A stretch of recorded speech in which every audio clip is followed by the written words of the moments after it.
Assalamualaikum warahmatullahi wabarakatuh. Salam sejahtera untuk semua. Jumpa lagi dengan saya Haris di channel Misteri Verhal. Sebelum saya memulai cerita, saya ingin berpantun terlebih dahulu. Ular katut mati di kobak, burung bedet makanin laron. Entong gendut mati ditembak, orang condet pada buron. Pantun ini masih melekat erat dalam ingatan warga Condet yang pernah melakukan perlawanan terhadap tuan rumah dan penjajah Belanda pada tahun 1916. Perlawanan itu dipimpin oleh Entong Gendut. Nah, pada edisi ini saya ingin membahas mengenai tokoh fenomenal asal Condet tersebut, yaitu Entong Gendut. Ada yang memanggilnya Haji Entong Gendut. Entong memang tak setenar tokoh Betawi lain seperti M.H. Tamrin dan Ismail Marzuki. Juga tak sekondang jawara Betawi lainnya seperti Sabeni, Pitung, maupun Jampang. Tetapi bagi orang Condet, Entong Gendut adalah pahlawan yang berani melawan ketidakadilan yang diterima oleh para petani. Ketidakadilan itu dilakukan oleh para tuan tanah yang didukung oleh penjajah Belanda. Kendati dianggap pahlawan oleh orang Condet, Belanda menganggap Entong Gendut ini sebagai kecu, sebagai bandit, sebagai perusuh. Entong Gendut selalu membuat keonaran atau kerusuhan jika ada tuan tanah yang berlaku tidak adil terhadap para buruh atau para penggarap tanah milik tuan tanah. Perlawanan Entong Gendut ini terjadi pada tahun 1916 di daerah Condet. Dulu Condet ini disebut dengan daerah Tanjung Os. Masuk ke Kawedanan Pasar Rebo, Kecamatan Kelurahan Mister Cornelis dan Karisidenan Batavia.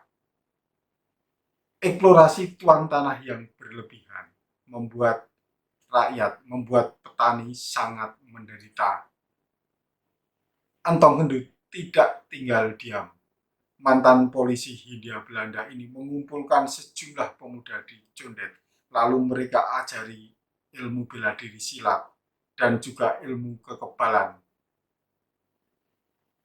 Gerakan Entong Gendut ini mendapat dukungan dari sejumlah orang Arab atau guru agama Islam yang tinggal di daerah Cawang dan Cililitan.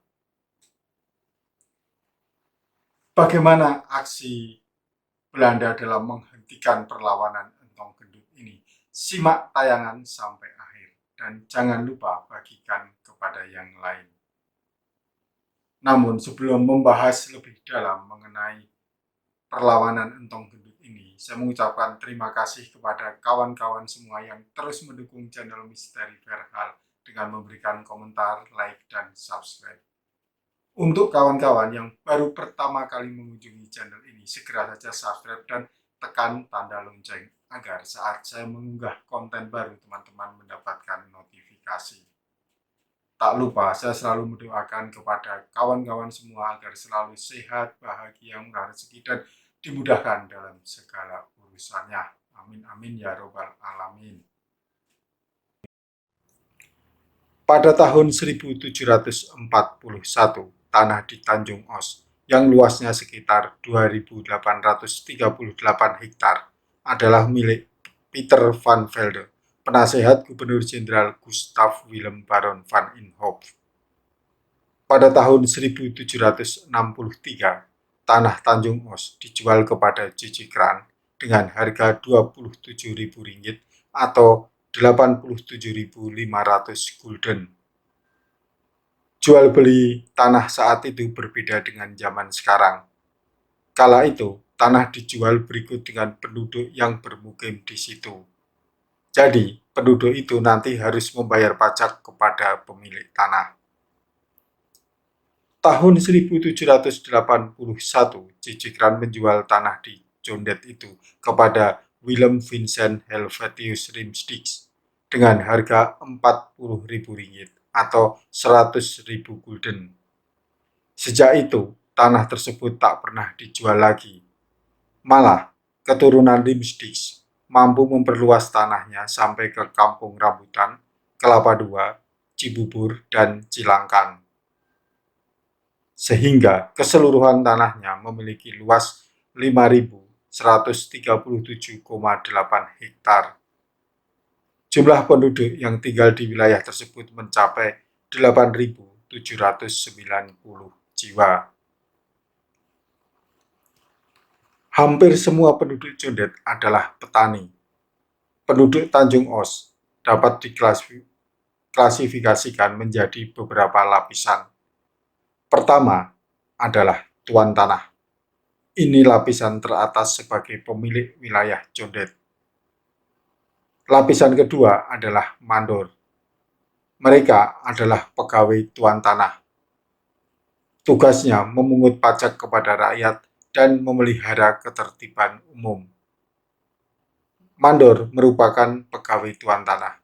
Mereka akan selalu membela kepentingan tuan tanah.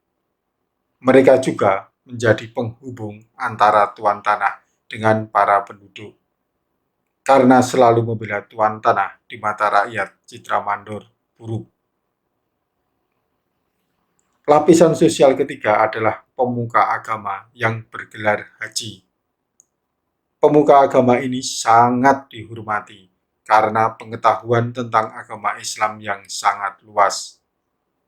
Secara ekonomi, mereka juga lebih mandiri karena memiliki tanah sendiri. Selain itu, mereka juga berdagang buah duku dan salak yang saat itu hasilnya dijual sampai ke Lampung dan Palembang. Haji ini juga jagoan seperti mandor, tapi haji memihak kepada petani, sedangkan mandor memihak tuan tanah. Oleh karena itu, haji lebih dihormati di mata masyarakat. Lapisan masyarakat paling bawah adalah petani penggarap tanah milik tuan tanah. Mereka menggarap sawah atau kebun milik tuan tanah. Untuk menambah penghasilan, mereka berdagang keliling atau menjadi tukang. Mereka hanya menggarap tanah itu, tidak memilikinya. Oleh karenanya, mereka harus membayar pajak tanah. Peraturan mengenai pajak tanah, khususnya tanah partikelir atau milik swasta, diatur oleh pemerintah Hindia Belanda.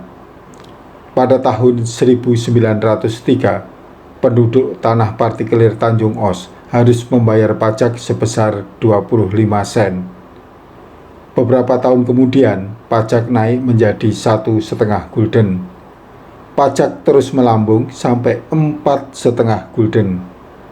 Karena hasil panen hanya cukup untuk memenuhi kebutuhan hidup, maka kenaikan pajak sangat memberatkan masyarakat. Rakyat menganggap pajak itu diterapkan terlalu besar. Penetapan besaran pajak dilakukan secara sepihak dan sewenang-wenang. Akibatnya, masyarakat mulai melakukan protes. Lama-kelamaan mereka membentuk perkumpulan untuk melawan tuan tanah. Perkumpulan itu sifatnya rahasia sehingga Belanda sulit menangkapnya. Bahkan namanya tidak diketahui. Koran Belanda Batavia's Nieuwsblad menyebut perkumpulan itu sebagai gerombolan perampok. Perkumpulan ini didukung oleh orang-orang Arab yang tinggal di Kampung Cawang, seperti Said Muhsin bin Ahmad Al-Atas. Guru agama ini berperan sebagai penghubung antara rakyat Condet dengan masyarakat yang lebih luas. Kegiatan perkumpulan ini adalah mempelajari agama Islam dan belajar silat dengan menggunakan jimat agar kebal terhadap senjata tajam dan peluru. Karena berbau mistik, perkumpulan ini menjadi semacam perkumpulan tarekat. Dengan cepat, perkumpulan ini memiliki banyak anggota. Maklum, saat itu pola pikir tarekat sedang ngetren. Perkumpulan ini mulai melakukan kegiatannya pada awal tahun 1916. Jumlah anggotanya diperkirakan 250 orang.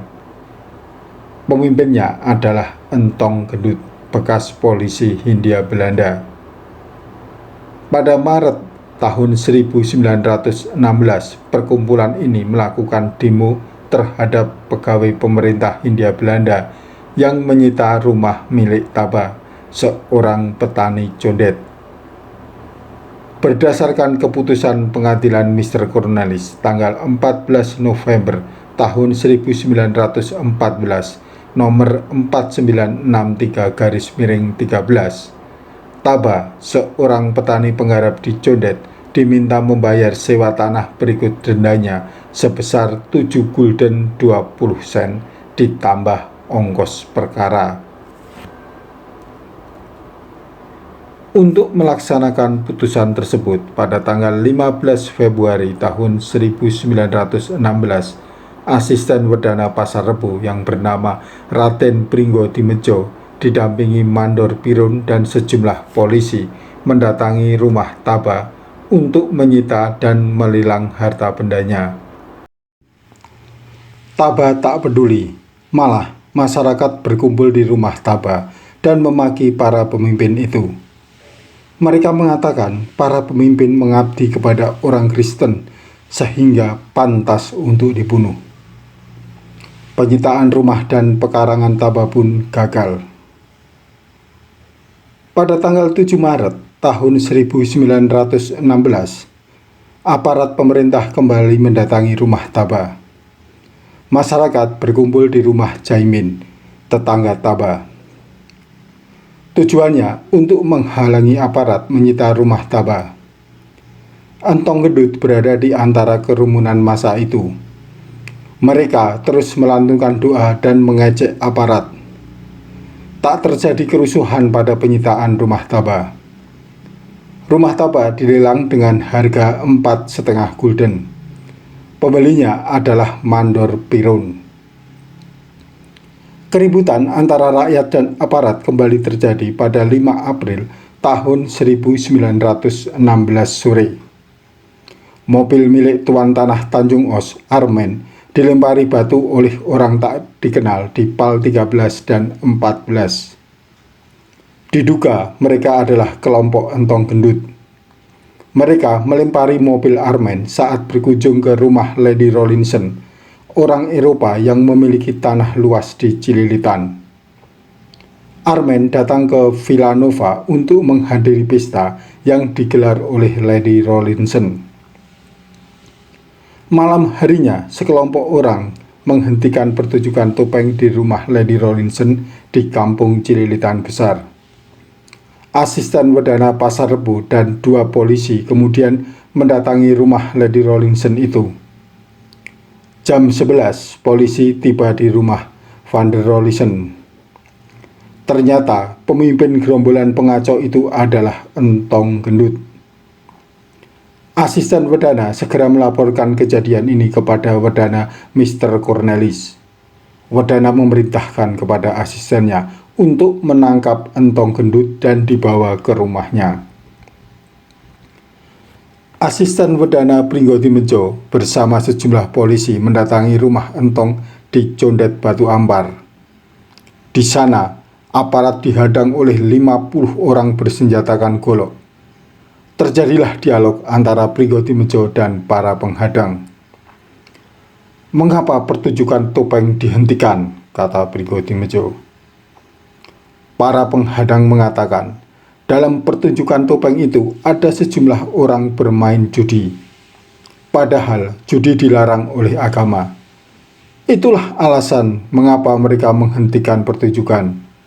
Selain itu, pertunjukan topeng dan pesta hanya hidup berfoya-foya dengan menggunakan uang pajak yang dibayarkan oleh rakyat.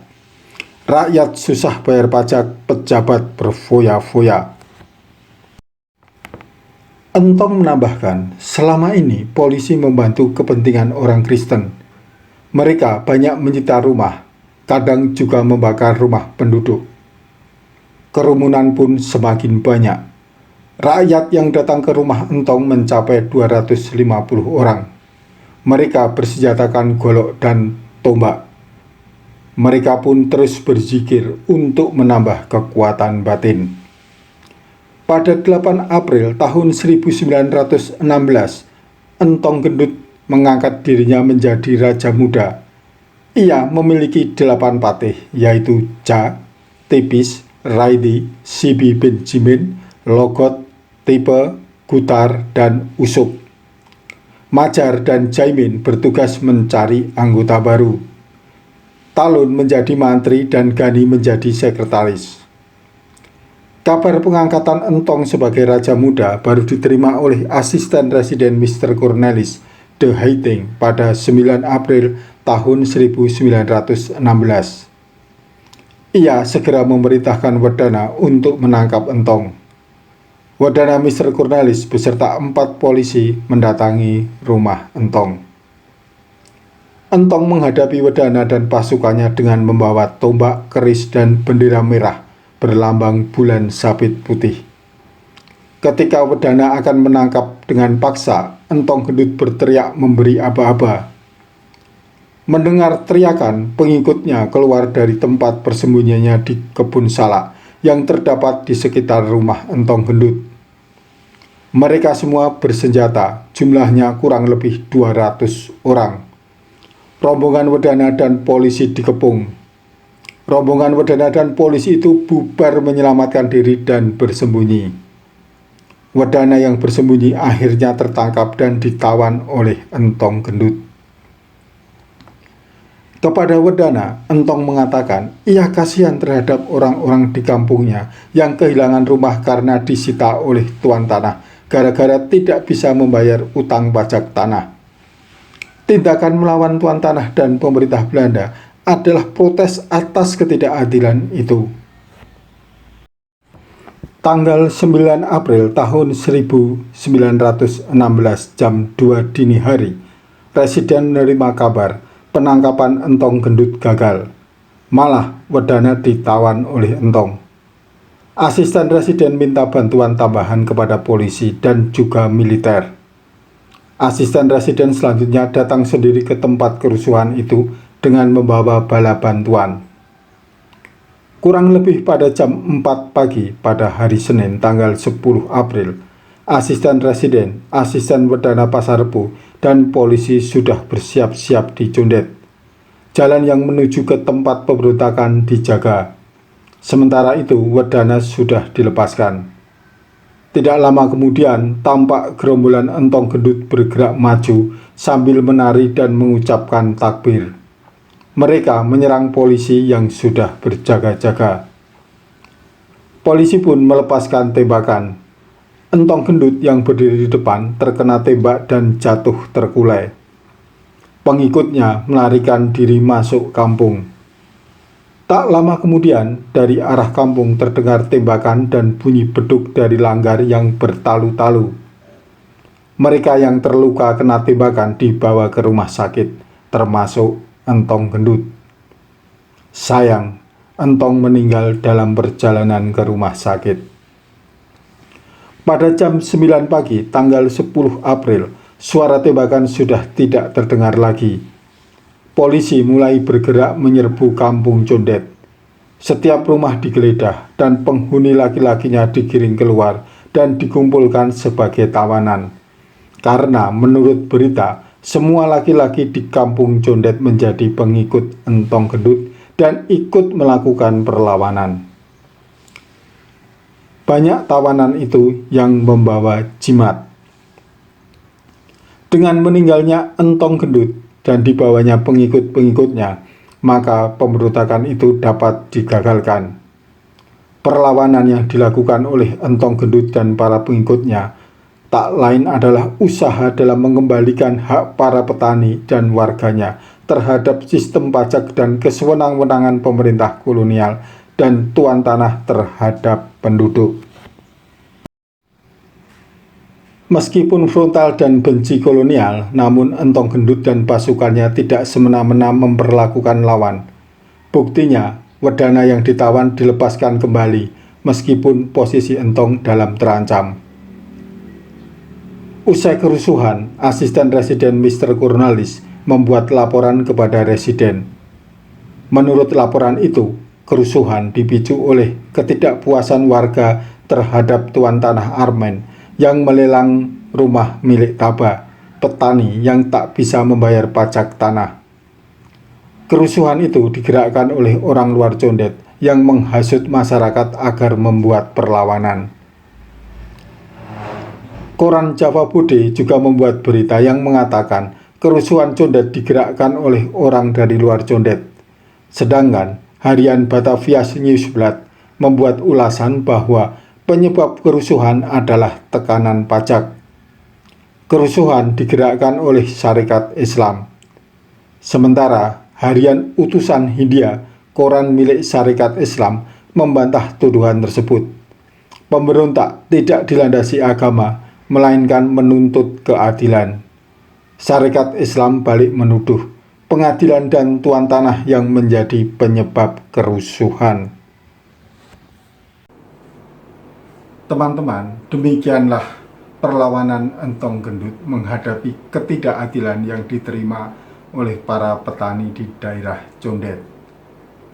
Meski Belanda mengecap sebagai kecu, sebagai bandit, sebagai perusuh, sebagai tukang onar, tetapi masyarakat Condet mengenangnya sebagai pahlawan, sebagai pemberani, sebagai sosok yang berani melawan ketidakadilan meskipun nyawa taruhannya. Jika teman-teman menginginkan saya membahas sebuah topik khusus, silahkan mengirim email ke misteri.verhal@gmail.com atau mengirim message di Facebook dan Instagram yang alamatnya ada di kolom deskripsi atau di sini. Untuk kawan-kawan, untuk teman-teman yang nggak mau ribet, cukup nulis komentar di kolom komentar yang ada di bawah. Nanti saya yang akan menghubungi teman-teman. Jangan lupa ikuti terus channel Misteri Verhal, karena episode mendatang saya akan membawakan cerita-cerita yang lebih seru. Mungkin episode mendatang saya akan membawakan kisah Kusni Kasdut. Kusni Kasdut ini mungkin anak-anak sekarang tidak mengenal, tapi kalau seangkatan saya, Kusni Kasdut ini namanya sangat terkenal karena ia mantan pejuang yang berubah menjadi seorang perampok, seorang bomocorah. Dan aksinya saat itu gila-gilaan. Akhirnya ia dihukum mati oleh pemerintah. Jangan lupa saksikan episode berikutnya. Sampai jumpa. Wassalamualaikum warahmatullahi wabarakatuh.